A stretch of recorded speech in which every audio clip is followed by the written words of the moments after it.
Hello student. आज मैं कक्षा 10th और 12th के जो विद्यार्थी हैं उनके लिए हिंदी का जो 5 नंबर के गद्य साहित्य के इतिहास से प्रश्न पूछे जाते हैं उसका वीडियो तैयार कर लाई हूँ।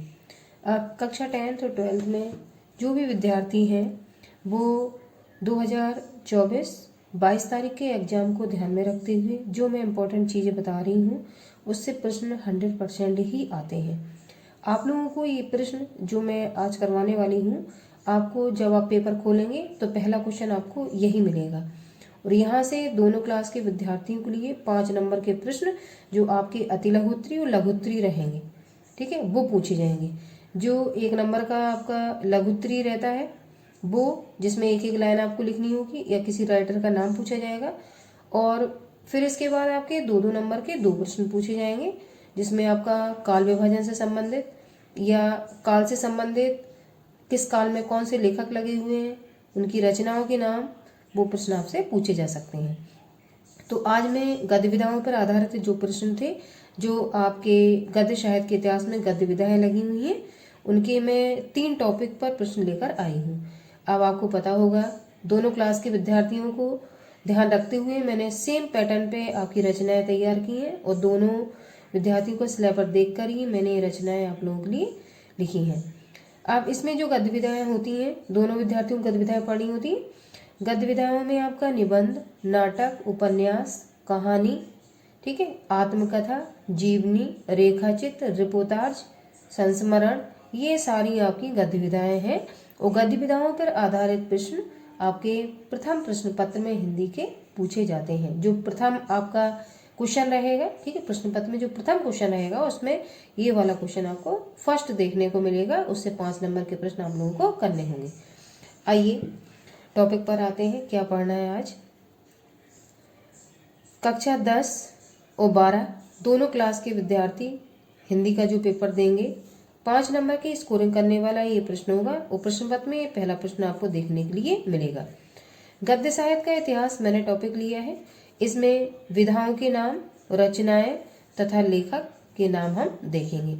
अब इन रचनाओं से और लेखकों से किस तरीके के प्रश्न आते हैं इस टॉपिक को पढ़ाने के बाद अभी तक बोर्ड में आए हुए जो प्रश्न होंगे उनको मैं नीचे अगले वीडियो में लिख कर लेके आऊँगी। आज हम पहले गद्य विधाएं पढ़ते हैं। गद्य विधाओं खत्म करने के बाद गद्य विधाओं से जितने प्रश्न अभी तक पूछे गए हैं उनका मैं सेकंड वीडियो लेकर आऊँगी। आइए देखते हैं। विधा का नाम है निबंध, ठीक है, निबंध आपकी इंपॉर्टेंट विधा है, ठीक। और निबंध में जो आपके निबंध के प्रकार होते हैं वो 3 प्रकार होते हैं, आप लोगों ने पढ़े होंगे। अब इसमें रचनाएं जो आपकी हैं तो पहली रचना आपकी निबंध की है आचरण की सभ्यता। तो आपसे पूछा जा सकता है आचरण की सभ्यता किसका निबंध है, ऐसा प्रश्न आपका बन सकता है। तो आचरण की सभ्यता जो लेखक है सरदार पूर्ण सिंह ने लिखा हुआ है। ये आपसे ऐसे पूछ सकते हैं आचरण की सभ्यता निम्न में से किस विधा से संबंधित है। 4 ऑप्शन दे देंगे, निबंध से, रेखा चित्र से, जीवनी से, उपन्यास से। तो आपको पता होना चाहिए आचरण की सभ्यता आपका ये निबंध है। जब गद्यांश में आप इसका प्रश्न करोगे तो गद्यांश में आपको जब संदर्भ लिखना होगा तब भी आपको इस चीज़ की जरूरत पड़ेगी कि दिया गया लेख आपका है क्या, निबंध है, कहानी है, उपन्यास है, क्या है, या कोई लेख लिखा गया, किस चीज़ पे लिखा गया। तो आपको पता होना चाहिए कि जो विधाएं हैं वो निबंध से हैं जो अभी हम पढ़ रहे हैं। अब पहला आचरण की सभ्यता इंपॉर्टेंट है आपका, ठीक है, इसको याद रखेंगे आप लोग। दूसरा चिंतामणि, चिंतामणि उपन्यास आचार्य रामचंद्र शुक्ल का। रामचंद्र शुक्ल का जो मैंने जीवन परिचय डाला हुआ है उसमें मैंने चिंतामणि आपको निबंध लिखवाया हुआ था, ठीक है। आप लोगों ने अगर उसको नोट डाउन किया होगा तो आपको देखो ये वाली एक रचना मिल गई। जो रचनाएं मैंने पढ़ाई हुई हैं वो सारी इंपॉर्टेंट है। इधर आपको 5 नंबर के प्रश्न में वो दोबारा से मिलेंगी। अगर आप जीवनी में उनको तैयार कर लेते हैं तो दोबारा आपको यहाँ मेहनत करने की जरूरत नहीं पड़ेगी। दूसरा इंपॉर्टेंट आपका रामचंद्र शुक्ल की जो रचना है निबंध वो चिंतामणि है। तीसरा देखिए आपका है ठलुआ क्लब। ठलुआ क्लब आपकी बाबू गुलाब राग का ये निबंध है, ठीक है, ये भी इम्पोर्टेंट है आपका। कुछ विचार, ये प्रेमचंद का निबंध है, इतना कोई खास इम्पोर्टेंट नहीं है, प्रेमचंद का ये इंपॉर्टेंट नहीं है, ठलुआ क्लब इंपॉर्टेंट है, ठीक है। जो मैंने इंपॉर्टेंट बताई बस उनको आप देख लीजिए। आपको बहुत ढेर सारा किसी भी किताब में आप देखेंगे बहुत सारा मैटर लिखा हुआ है और इतना एंड टाइम को तैयार भी नहीं कर सकता है, ठीक है। क्विक रिवीजन में आप जो मैं लिखवा रही हूँ आप विश्वास करिए प्रश्न आपका इससे बाहर नहीं जाएगा। आप जो मैं बता रही हूँ उसको आप तैयार करते जाइए, कॉपी पे जो भी नोट्स मैं बनवा रही हूँ उसको नोट डाउन करते जाइए। जब आपका पेपर आएगा तो बहुत सारा मैटर आपका कॉपी पे इकट्ठा हो जाएगा। मैं उन बच्चों की बात कर रही हूँ जिन बच्चों ने अभी तक कुछ भी नहीं पढ़ा है, ठीक है, और वो बच्चे जिनकी तैयारी अच्छी है बट उनको रिविजन की ज़रूरत तो होगी, तो रिविजन के तौर पे वो लोग इस वीडियो से हेल्प ले सकते हैं। अगला देखिए, क्या लिखूं, ये आपके उसमें सिलेबस में लगा हुआ है क्या लिखूं, और पद्मलाल पुन्नालाल बख्शी में राइटर भी आपको ऐड करवाए थे, ठीक है। आप अगर जीवनी का सिलेबस देखेंगे, जीवन परिचय का, तो उसमें आपको ये देखेंगे। तो इनके पाठ का क्या नाम है, क्या लिखूं, क्या लिखूं क्या है, ये निबंध है। तो ऐसे आपको रिलेट करके याद रखना है। अगला ये वेरी इंपॉर्टेंट है। अगला देखिए आप, अगला आपका कौन सा है, कल्पलता, कुटज और अशोक के फूल। ये 3 रचनाएं तीनों ही इंपॉर्टेंट है। कल्पलता, कुटज और अशोक के फूल, ये किसने लिखे हुए हैं, हजारी प्रसाद द्विवेदी ने। ये हजारी प्रसाद द्विवेदी के तीनों निबंध हैं और तीनों ही बहुत इंपॉर्टेंट है, ठीक है। तो ये इंटर के और 12th के जो भी विद्यार्थी हैं दोनों लोग इसको तैयार कर लेंगे। अंक देखिए 7वां, श्रृंखला की कड़ियाँ, ये महादेवी वर्मा का निबंध है। गेहूं और गुलाब, ये रामवृक्ष बेनीपुरी का निबंध है, ठीक है, इंपॉर्टेंट है, ये भी इंपॉर्टेंट है, ये भी इंपॉर्टेंट। मैंने इंपॉर्टेंट लिए हैं जो अभी तक पूछे गए प्रश्न है। अगला अर्धनारीश्वर, ये रामधारी सिंह दिनकर का निबंध है। अर्धनारीश्वर मैंने जो रामधारी सिंह दिनकर का जीवन परिचय डाला हुआ था जिसका वीडियो, उसमें आपको अर्धनारीश्वर देखा होगा, ठीक है। कहनी अनकहनी और ठेले पर हिमालय, ठेले कहनी अनकहनी इतना इंपॉर्टेंट नहीं है बट ये ठेले पर हिमालय बहुत इंपॉर्टेंट है, तो इसकी आप याद रखेंगे। धर्मवीर भारती का ये निबंध है, ठीक है। साहित्य और कंकड़ स्रोत, ये कुछ खास नहीं है। साहित्य आपका राजेंद्र प्रसाद ने लिखा हुआ है और कंकड़ स्रोत जो है वो आपकी भारतेंदु हरिश्चंद्र की रचना है। किसकी, भारतेंदु हरिश्चंद्र, जिन्होंने भारतेंदु युग का, ठीक है, सूत्रपात किया था। ये भारतेंदु युग के जनक माने जाते हैं। अब दूसरी विधा देखिए, दूसरी विधा है आपकी कहानी, ठीक है। अभी जो हमने क्वेश्चन या रचनाएं देखी वो किसकी थी, निबंध की थी। अब दूसरा टॉपिक या दूसरी विधा हम पढ़ेंगे कहानी। अब जो आपका निबंध कहानी विधाएं आती हैं इन पे भी 2 नंबर का कुछ लिखने के लिए आता है, ठीक है। इनका भी मैं वीडियो बनाकर डालूंगी कि इंपॉर्टेंट विधा है, बस उनकी परिभाषा आप तैयार कर लीजिए। और कहानी लेखक कौन कौन से हैं, उपन्यास लेखक कौन, उसमें मैं 2 उपन्यास और 2 उपन्यासकार, 2 कहानीकार, 2 जीवनीकार, इस तरीके से प्रश्न आपका आता है। मैं बताऊंगी किस तरीके से प्रश्न आते हैं। अब कहानी में देखिए, पहली रानी केतकी की कहानी। इसके जो आपके राइटर हैं वो इंसा अल्लाह खां है, इंसा अल्लाह खां, रानी केतकी की कहानी, ठीक है। ये आपके सबसे पहले जो युग था भारतीय युग, उसी की कहानी है। अगला राजा भोज का सपना, इसका है राजा शिव प्रसाद सितारे हिंद।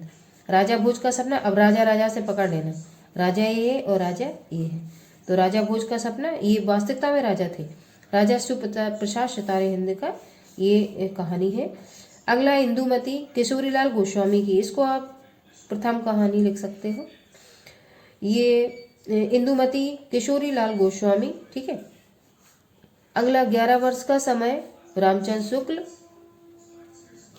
इंपॉर्टेंट है। रामचंद्र शुक्ल में ये मैंने 11 वर्ष का समय आपको दिलवाया हुआ है। आपने अगर जीवन परिचय लिखा होगा तो आपको ये मिला होगा। उसने कहा था, इसके राइटर है चंद्रधर शर्मा गुलेरी। अगला ये इंपॉर्टेंट है, पूस की रात पंच परमेश्वर, देखो मैंने अंडरलाइन दी, क्या इंपॉर्टेंट है, पूस की रात पंच परमेश्वर, ये प्रेमचंद की। आपको गद्य विधाओं में जो भी आप लिखोगे उसमें प्रेमचंद और जयशंकर प्रसाद को नहीं भूलना है। प्रेमचंद और जयशंकर प्रसाद ने बहुत सारी गद्य विधाओं में वर्क किया हुआ है। तो जहाँ प्रेमचंद जी आएंगे वहाँ उन्होंने जो कुछ कहानी उपन्यासकार माने जाते हैं सम्राट उपन्यासकार, तो उनकी जितने भी उपन्यास कहानी होंगे उसको आपको मिस नहीं करना है। पूस की रात ये प्रेमचंद की आपकी कहानी है।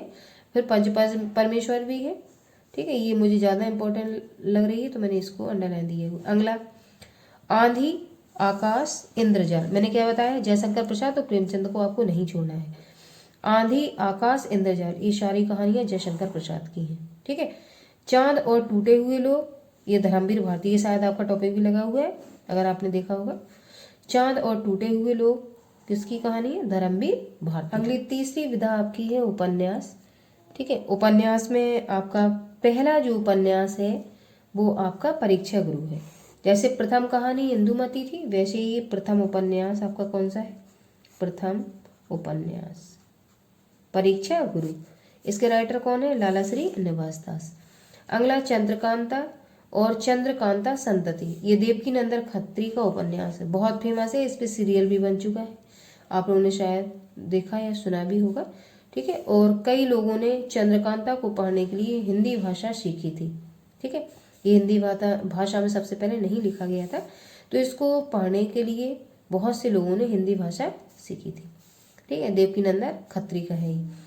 अगला सेवा सदन, निर्मला, गोदान और कर्मभूमि। मैंने क्या कहा था, प्रेमचंद को स्किप नहीं करना, ये इंपॉर्टेंट है आपके।